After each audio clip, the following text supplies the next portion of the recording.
The session is resumed. The majority leader is recognized. Thank you, Mr. President. We are still tackling the House Bill 3408, Mr. President.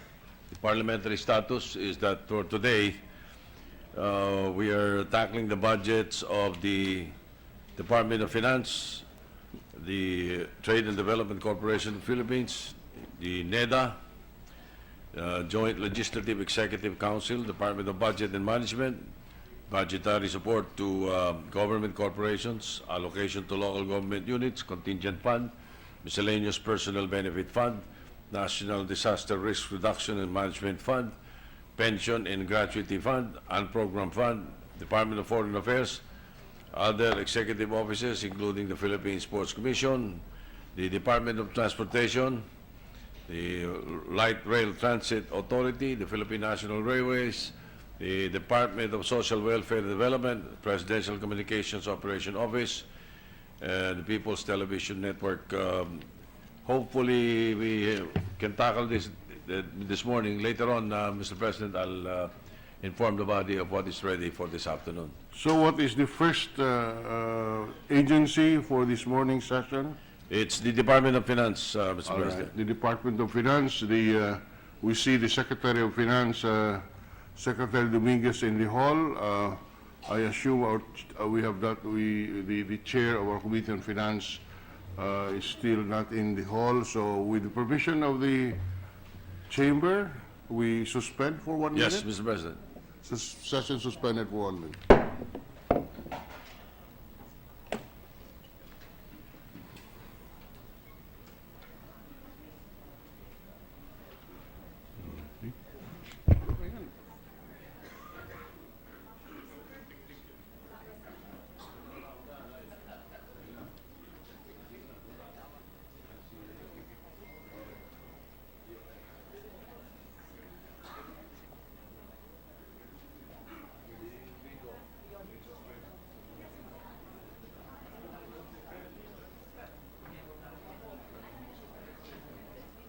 Wala pa si Ralph.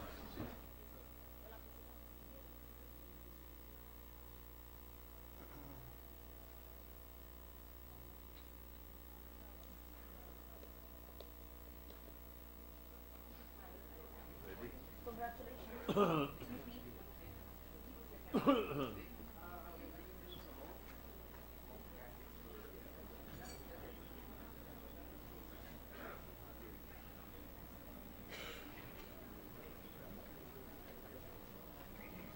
Siya, sabi mo,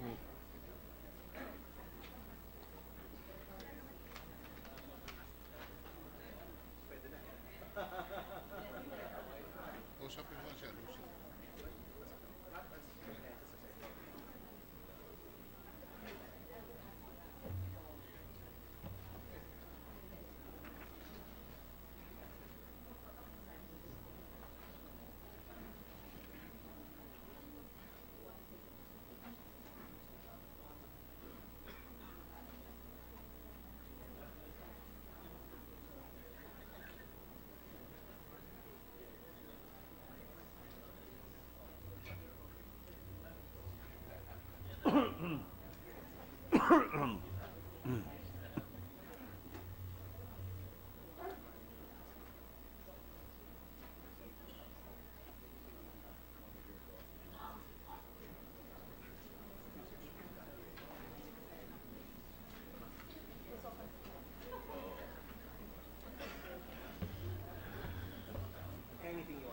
We're ready to resume, Mr. President. Session is resumed.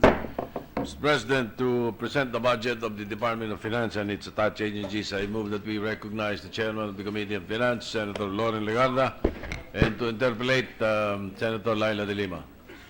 The Chair of the Committee on Finance, Senator Legarda, is recognized to present to the Chamber the budget of the Department of Finance and to avail of the period of interpolations, Senator de Lima is recognized.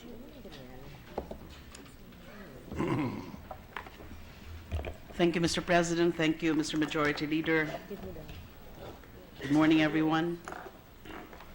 Will the good sponsor yield to just a few questions on 2 to 3 issues pertaining to the Department of Finance. I would assume this would include also the attached agencies of the DOF. So I have also a couple of questions for the Bureau of Customs. Just one question for DOF proper.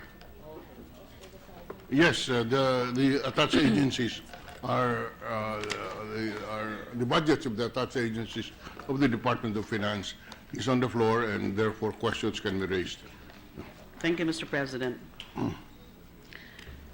Our reports have it, Madam Sponsor, that before taking the helm of the DOF, Secretary Dominguez was quoted to be lukewarm to the merger of DBP and Land Bank, as mandated under Executive Order number 1998. That EO number 198, which was issued by former President Aquino upon the recommendation of the Governance Commission for Government-Owned and Controlled Corporations, would facilitate the merger of DBP and Land Bank within a 1-year timeline, with the latter as a surviving entity. And as I said, the new secretary was quoted to be not excited about that. So may we know the rationale behind the reported reluctance of the secretary on the decision to merge Land Bank and DBP? And I understand that the BSP has started to review already the business plan submitted by the state-run lenders, because the merger would require the approval of BSP and the PDIC. So is that still the tack of the new secretary? Yes. Good morning. First of all, I'd like to thank our good Senator Laila de Lima for bringing this to our attention, because in the previous Congress, we also, I think there was a hearing on this during the BCC. This was discussed in the previous administration. I am curious myself, and I asked them why it did not push through, because I recall, as chair of the finance last year, there was a budgetary provision anticipating the merger and at the same time the increase in capitalization, which was taken out of the budget. So thank you for bringing it to our attention. However, based on the Department of Finance, Secretary Dominguez and the economic team were not inclined to pursue the merger of the Development Bank of the Philippines and the Land Bank of the Philippines, two state-run banks, as this may, in their view, require legislation, not by mere executive order. Also, clearly the two banks have different mandates. They're built for two different reasons and purposes. A development bank has to give long-term finance to industry, which may require a different set of skills than the short-term finance given by the Land Bank. We know that Land Bank, part of its mandate is to provide access to credit to our farmers, our fisher folks in the rural areas, and Development Bank of the Philippines would be for more long-term finance for industry. And based on those reasons, the DOF had held off the proposed merger of the two. So I take it that if a law would be passed on that, authorizing the merger of the consolidation, then the economic managers would have no objection? I guess. The if there is a executive, law. yes, the executive, of course, will have to implement the law. Will they continue to oppose that? They, In the course, they- assuming a bill would be filed relative to that? Yes, just like other pieces of legislation in any bill where the executive are invited in our hearings, they give their comments on the proposed measures, and we know for so long as we've been here, for more than a decade, that the executive are not always in favor of the proposed measures. And yes, I hear from the DOF that they will oppose the proposed merger, but it is really up to Congress if legislation will be proposed. Thank you. Can the chair intervene just on this point with the permission of Senator De Lima? No problem, Mr. President. Is the sponsor familiar with the GOCC Governance Act? Yes, Mr. President. Now, if the sponsor is familiar, do you recall that the GCG and the President have the delegated authority to merge GOCCs? That's part of the mandate of, under the Governance Act, yes. No, because And you're saying that it would not need legislation and the President himself can just merge the two banks. Is that what you're trying to say? that is the law. That's what I'm trying to say. I That was is the law, informed. and Yes. because if it is the policy of this administration not to merge Land Bank and DBP, that is a policy issue which we would defer to insofar as these two government banks are concerned. Insofar as the chair is concerned, there is basis for the merger because while DBP had its, the mandates are different, the fact is on a day-to-day operation, there is no difference in the way the two banks operate today. And it will strengthen the government bank. But I take exception to the opinion expressed that it would require legislation because the authority It's already in the law. is delegated to the executive. Yes, it is a legislative function, but we all know as lawyers that you can delegate under proper standards this authority of Congress to legislate. To legislate the merger is basically a function of Congress, but this function of Congress can be delegated to the President as we have delegated it in the GOCC Governance Act. I take note of the comments of the presiding officer. Yes, perhaps then legislation may not be needed if, based on the Governance Commission law or act, the President may merge this. According to the DOF Secretary, the President is not inclined to merge this, and that is their prerogative. We are not questioning that. Yes. That is why we're saying if that is the policy of this administration, so be it. So what you're saying is that there is no need But it should for not- legislation. But to say that they are not going to do it because it requires legislation, to me is a legal conclusion which has no basis. Well, that was the, they did not say it was a requirement. It's a, they may require. It was one of the reasons that DOF felt. I am communicating what the Department of Finance said, that one of the reasons, apart from the different mandates of the two banks, was they believed it may have required or it may require legislation, but with the intervention of the presiding officer that this could be covered by the mandate given to the President under the Governance Act, then perhaps the DOF could rethink or revise that position and just say that legislation is no longer needed, and therefore the Governance Commission has the authority, but it is of the belief that the President will not support such a merger. That's fine. That's perfect. Nothing wrong with that. That is the policy of this administration, that the two banks should not be merged, and we respect that. But we are taking exception to the legal conclusion Yes. that the merger requires legislation. That's all that we're saying. Thank you, Secretary De Lima. Thank you, Mr. Senator President, Drillon. for the additional inputs, very vital. And as a matter of policy issue, of course, is the discretion of the current administration, particularly the executive, but it would help if they can revisit or review the basis for the recommendations as made by the Governance Commission for Government-Owned and Controlled Corporations. Because the former President Yes. Aquino based his decision to issue Executive Order number 198 on the recommendation of the GCG. So it Yes. would help if the current administration, if it has not done so, for them to review the recommendations Yes. of the GCG. I am informed that they are open to revisiting it while the inclination is not to pursue it.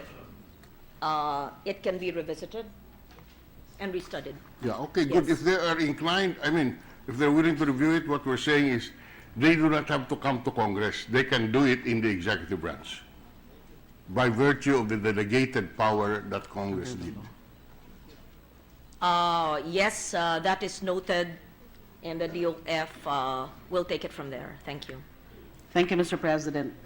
My next question is on the Bureau of Customs. Madam Sponsor, based on the 2015 management letter of COA, there are about 2,800 undisposed containers at the Manila International Container Port. Customs. A total of 2,792 containers have remained undisposed for a period ranging from 30 days to more than 25 years.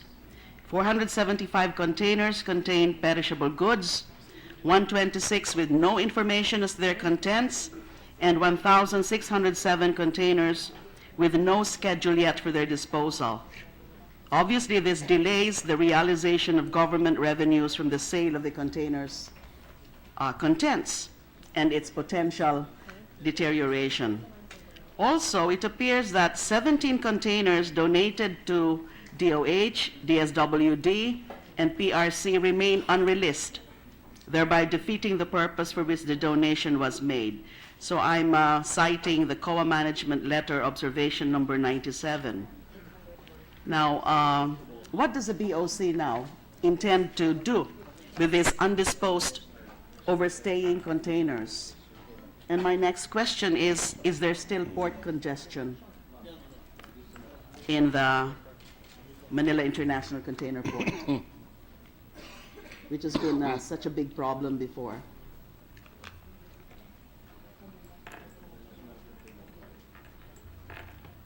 Thank you for that information. At the MICP, a total of 2,792 containers carrying various articles have remained undisposed for a period ranging from 30 days, you're correct, to 25 years, which includes 475 containers loaded with perishable goods, 126 containers with no information as to their contents, 1,600 containers with no schedule yet for their auction or disposal, thereby delaying the realization of revenue from the sale of these articles and may result to their further deterioration.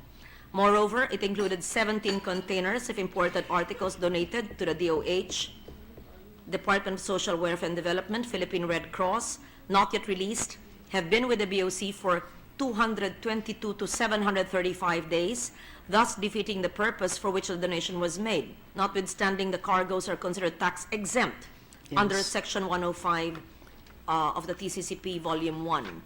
And according to the So why are they DOF, not being disposed? according to the UF, and it's very clear, they inherited this problem. It doesn't mean, however, that they are not acting on it. In fact, there have been those that have been auctioned already, and 800 still are to be auctioned, and the rest have already been auctioned. There are pending cases, there are legal issues. The others are going to be auctioned, and some have been auctioned. So, in short, action is being taken. So what's the situation of the MICP? Is there still congestion? What's the level of... There's no more port congestion as the truck ban in Manila has been relaxed. Trucks are being scheduled to reduce the lineup to decongest the traffic situation. That is good to know. Yes. Now, with respect to the purchase of the 30 X-ray machines, which COA has found to be exorbitantly priced, has there been charges filed? The COA has actually completed its probe and found the BOC guilty of buying Yes. overpriced mobile X-ray trucks from a Chinese company. May I know from the good sponsor or from the interpellator whether, just for my education, who was the BOC commissioner when this was purchased? Are you referring to the present BOC? Was this a recent 2000, occurrence? the purchase was made in 2006. Oh, way back in 10 years ago. So this is again an inherited problem. 2006 pa to. Let me ask, what is happening here? Cases have been filed. Okay. The COA, because the COA has conducted its probe Yes. on the matter, and it has found the BOC guilty of buying overpriced mobile X-ray trucks from a Chinese company in 2006 through a government-to-government loan between the Understood. Philippines and China for 7.9 billion, overpriced by 4.215 billion. Investigation showed the mobile X-ray trucks procured from the Chinese firm Noctec Company Limited could have been brought for only 3.7 billion. So it was not only expensive, but were expensive to maintain and are inferior compared with other available machines. It's part of the findings of Yes, the I am COA. clarified now. I believe that the procurement of the 30 units of X-ray mobile equipment for 7.9 billion, was exorbitantly priced at 4.2 billion as compared to the price of 3.7 billion from other leading suppliers in the international market, contrary to COA Circular 85558. Thus adding burden, obviously, to the national government in terms of the amount of foreign loans contracted and future repayments. Now, your question is, what was the action taken by the government, by the BOC? Based on information gathered, the two transactions were accordingly entered into through a G2G arrangement between the Philippine government and the People's Republic of China. In that, it was the Department of Finance and the NEDA who represented the Philippines, and thus in all their transactions, BOC was referred to only as an end user. Therefore, it is suggested that the observation be addressed to NEDA and DOF, and charges have been filed.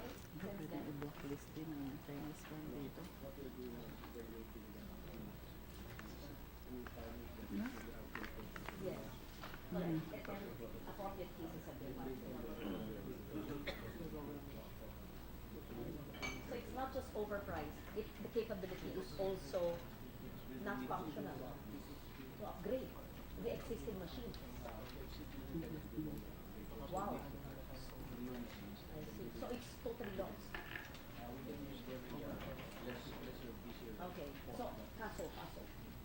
Kinasuhan na ba yung mga bumili? Wala pa.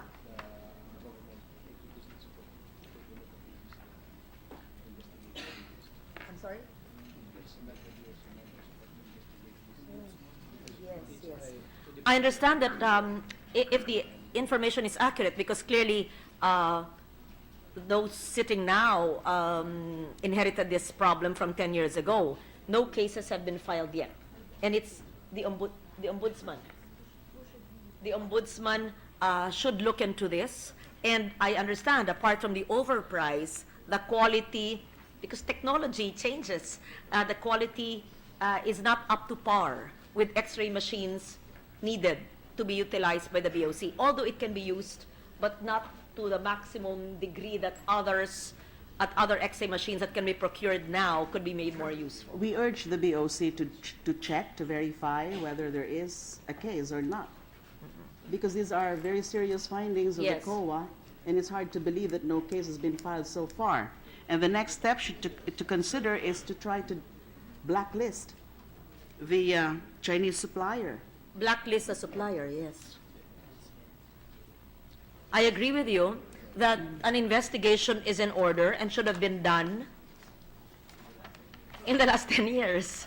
And second, that so someone sitting on his or her job, definitely not this gentleman sitting beside me.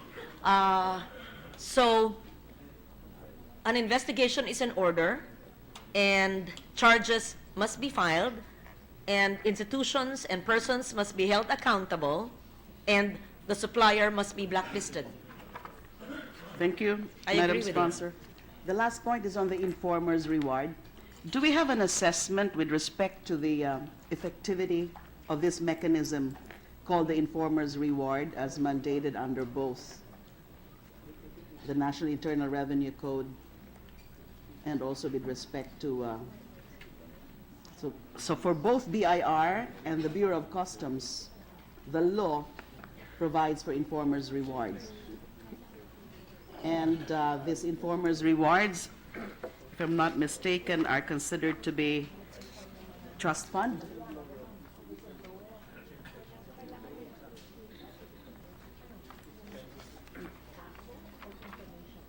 And existing regulations, if not the law, require periodic submission of reports on the informer's rewards and the specific beneficiaries. Now, I need to know whether this mechanism has been really that effective in terms of stepping up or improving the collection capacities of both BIR and the BOC. That provision, I believe, is contained in the Customs Modernization Act. And I believe that the proposed rewards for the so-called whistleblowers are pending in the Office of the President, legal. Do we have the data as to how many so far have been, We can provide you, yes. and then whether in the assessment of both agencies, BIR and BOC, this is really a very effective mechanism? Or maybe it would require improvement, if not on the amount, in terms of You're referring to BIR or to BOC? both, Both. BIR and BOC. Both are pending in the Office of the President, or just the BOC? Which are pending, Madam Sponsor? The BOC. BIR and BOC are pending in the Office of the President.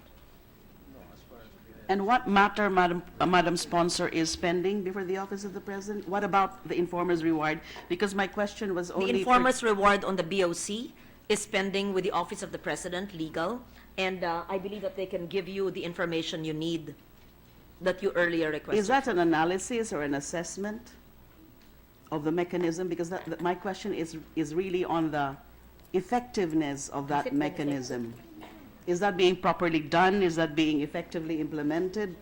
Are there problems being encountered in the operationalization or implementation of the informer's yes. rewards? Yes. The fact, Mr. President, that it is contained in the newly passed Customs Modernization Act means that it is effective, it is part of the law, and therefore being implemented. That's contained in the present law. And the informer's rewards are supposed to be approved by the Office of the President. The payments are Why are they pending. being submitted to the Office of the President? Ganun ba yun sa batas? Yeah. Oh, this is BIR. I am told that there's a list pending in the Office of the President. There are appeals, and so legal, OP Legal is looking into that. Thank you. That's all for DOF. Thank you, you Madam for your Sponsor. questions, which are always enlightening. Thank you. Yes, the chair has a few queries to the sponsor.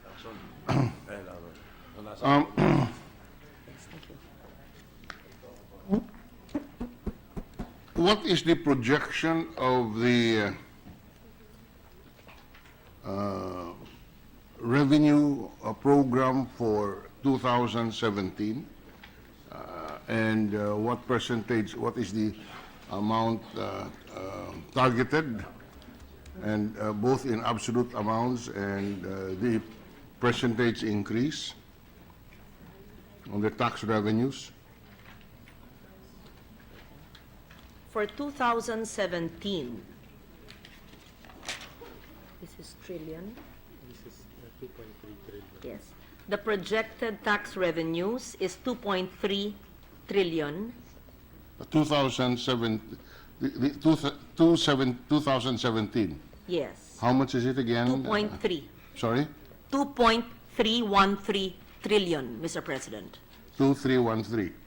All which right. is 14.5% of GDP. And over present, over 2016, what is the projected increase? And it's 9.47% increase in over 2016, the present year. What is 2016? My records show that it is 2044 trillion. You are correct. So that should be about 13%, not 10%. Can we recalculate that? 2.44 and 2.3 is at 9 point, can you compute?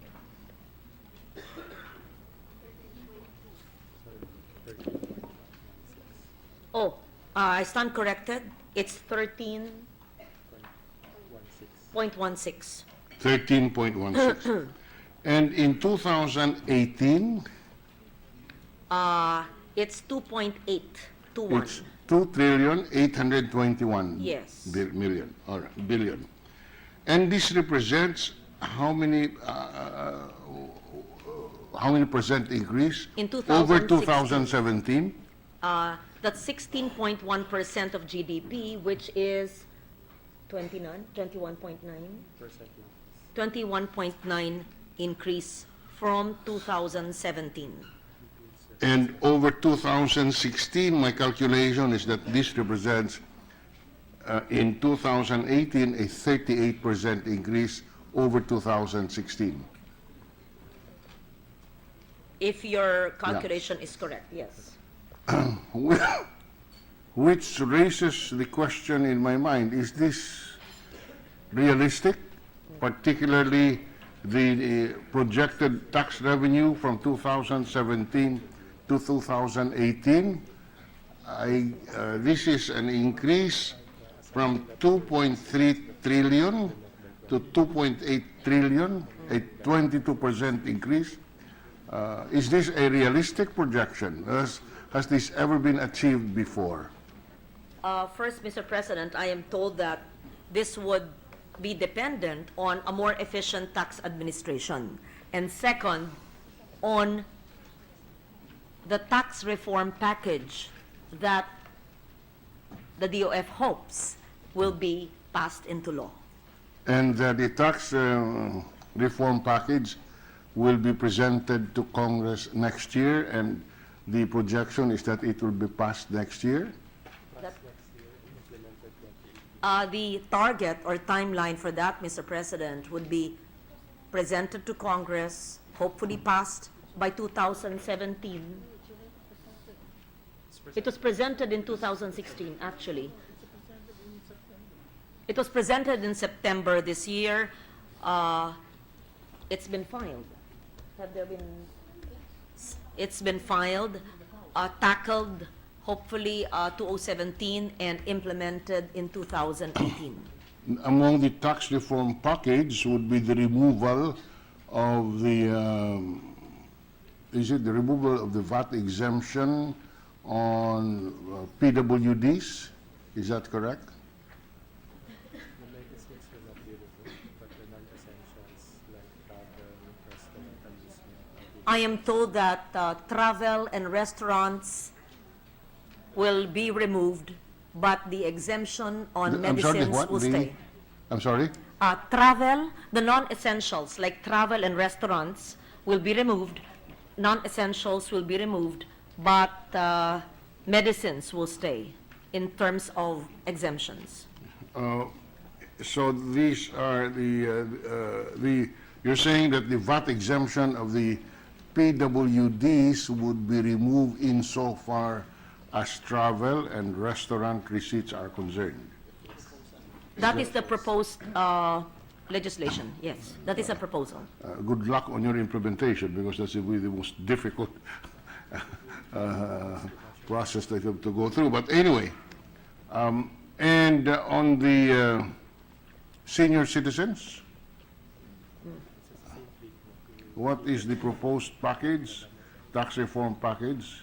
It is the same treatment as with PWDs. The non-essentials will be taken out of the exemptions, but medicines will still be exempted.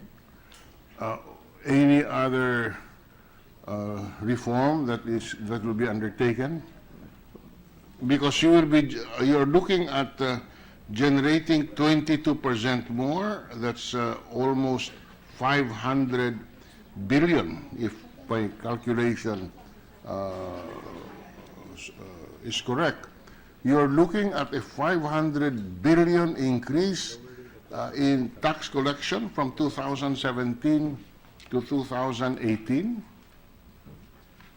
Yes, Mr. President, let me go through a rundown of the proposed tax policy package. This is personal income tax. With regards to personal income tax, the intention is to adjust the brackets to correct the income creeping, to reduce personal income tax maximum rate to 25% over time, except for the highest income earners, to maintain progressivity, and to shift a modified gross system to simplify personal income tax. And the offsetting measures proposed in the package would be to expand the VAT base by limiting exemptions to raw food and necessities, and to increase the excise tax on petroleum products, and to index inflation, to increase excise on automobiles. And the mitigating measures are low-income consumers and businesses are already protected by the marginal threshold, which can be adjusted if needed, to use targeted programs to protect the poor and the vulnerable. Their benefits will not be reduced.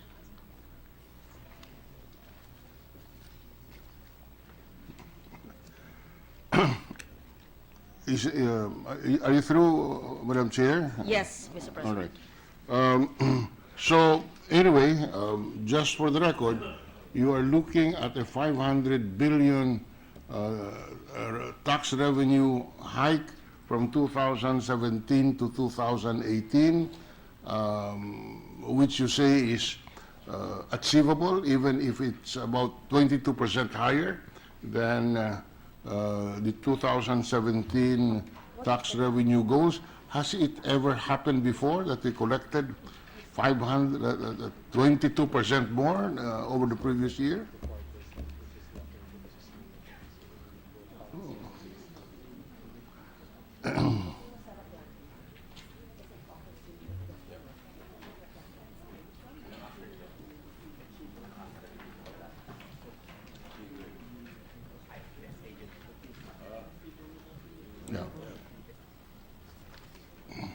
Yeah, the question is, this should be the highest target of increase for It tax is an ambitious target. I join you in that, and I was asking at DOF what are the options, and there really is a need to pass this legislation to be able to fund the infrastructure projects that we discussed yesterday, and to lift the people out of the poverty trap. All right. Now let's go to one more source of revenue, which is the gaming industry and the PAGCOR. What is the contribution of PAGCOR to our revenue program? And how has it performed over the past, let's say over the past 3 years as a revenue contributor?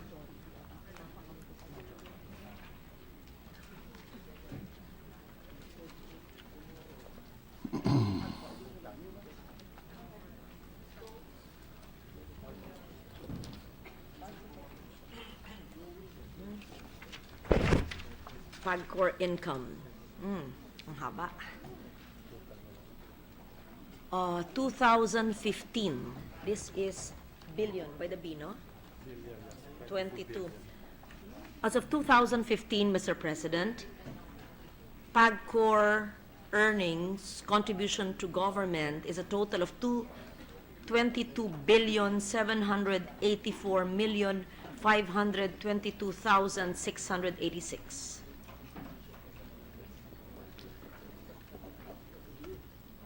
And so this is 2015. Yes, Mr. President. The finance secretary has been there for about 5 months. In the view of the finance secretary, can this contribution of PAGCOR be improved or maximized?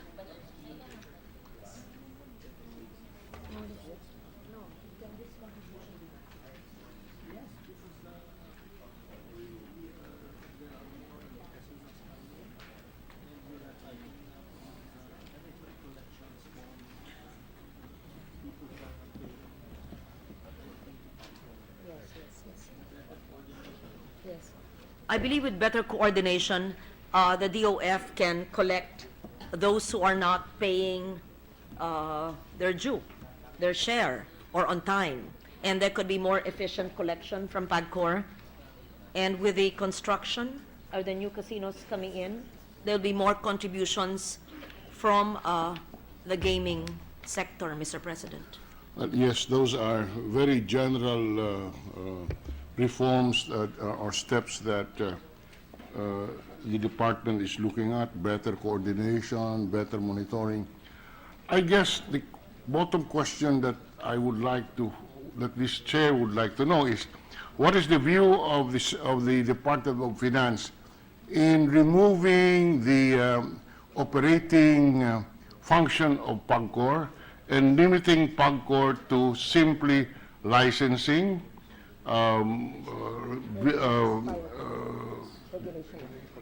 just limiting PAGCOR to regulation? Yes. And no longer operating the casinos? They agree with your proposition to limit the role of PAGCOR to mere regulation and to privatize the operations of the gaming sector. And again, I would advise the Department of Finance that you do not need legislation of Congress on this. Did you say there was legislation? Again, this is delegated to the President, and if the policy is to remove the operating function of PAGCOR and just limit PAGCOR to licensing, because this is a better policy, and this is actually the situation in many countries where there is a gaming industry. Macau, you know, the gaming commission does not operate casinos. In Las Vegas, they do not, the gaming commission does not operate casinos. In Singapore, they do not operate casinos. It is only in our country, as far as I know, that we operate and regulate at the same time. So we are regulating ourselves. I understand, Mr. President, that not only is the Finance Department in favor of your statement, but they've already started it, the process of privatization, and agree that the regulatory function will only be retained with PAGCOR. That's very good. And does the Secretary of Finance have a timeline on this?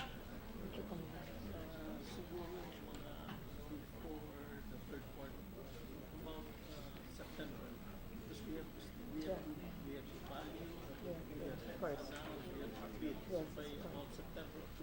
2017, by the third quarter, Mr. President, it is projected based on the timeline. I am told that the process can be consummated. This, of course, there would be study and bidding, evaluation, and by September, hopefully that could be accomplished. What is the expected revenue that can be generated out of bidding the existing PAGCOR outlets? Or It would be difficult to Difficult give at that this now point? because Yeah. evaluation is still going to be done. Yes, and but being I done. assume there will be a substantial improvement in our revenue stream from PAGCOR once it is privatized. Yes, Mr. President. What about Philippine Charity Sweepstakes Office? PCSO.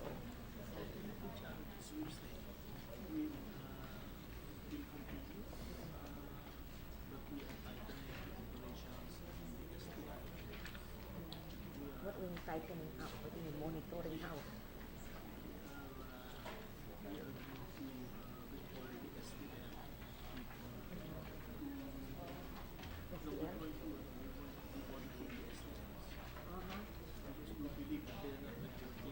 Okay, yes. Well, as to the PCSO, Mr. President, I am informed that there will be stricter monitoring and an audit of the STL will be done because it is the belief of the DOF that not all earnings from STL are actually being remitted to the PCSO. They have not been totally transparent, and therefore an audit is in order, which is being done or will be done? It's going to be done soon.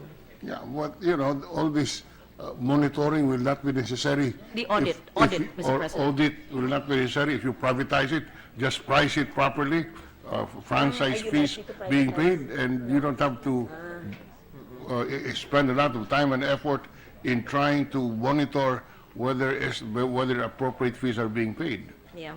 I don't think that there's any plan to privatize PCSO, but they believe that through the audit, they would generate more revenues. Okay, we'll leave it as that, and let me put on record that by this time next year, this chair will be asking about the status of the privatization of Of PAGCOR. PAGCOR, yes. Because that one is really something that can provide us a lot of benefits, not only in terms of additional revenue, but in terms of transparency